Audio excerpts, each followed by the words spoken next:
ట్రెడిషనల్గా జొన్న రొట్టి, దానికి combination capsicum chicken. Welcome to unique diaries. కూరకి టేస్ట్నిచ్చేవి పెద్దగా ఏమీ ఉండవండి. ఇలా అప్పటికప్పుడు దంచుకుని వేసుకునే అల్లం వెల్లుల్లి ముద్ద మహా టేస్టు. మంచి సువాసననిచ్చే ఫ్రెష్ కరేపాకు ఇంకా టేస్టు. ఇంట్లో తయారు చేసుకునే గరం మసాలాలు ఇలాంటి కొన్ని ఐటమ్స్ పడితే చాలు. ముందుగా ఆనియన్, అల్లం వెల్లుల్లి ముద్ద, అలానే చికెన్ కూడా వేసుకుని చికెన్ నుండి వాటర్ రిలీజ్ అయ్యేదాకా ఫ్రై చేసుకోవాలి. క్యాప్సికమ్ కూడా యాడ్ చేసుకుని ఎంతో సువాసననిచ్చే కరివేపాకును మర్చిపోతానా? అంతా కూడా ఒకసారి కలుపుకుంటూ ఫ్రై చేసుకోవాలి. సరిపడా ఉప్పు, కారం, అలానే గరం మసాలా, వాటర్ని కూడా యాడ్ చేసుకుని దగ్గరికంటూ ఫ్రై చేసుకుని కొత్తిమీరని జల్లుకోవడమే.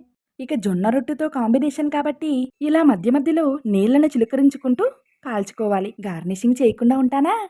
క్యాప్సికమ్ని ఇష్టపడే వాళ్ళు, ఇష్టపడిన వాళ్ళు కూడా ఇలా చికెన్ కాంబినేషన్తో ఒక్కసారి ట్రై చేయండి. ఈ టేస్ట్ని చాలా ఇష్టపడతారు మరి. ఇలాంటి గ్రేట్ కాంబినేషన్ రెసిపీస్ కోసం సబ్స్క్రైబ్ చేసుకోండి. Unique diaries. లక్ష్మి.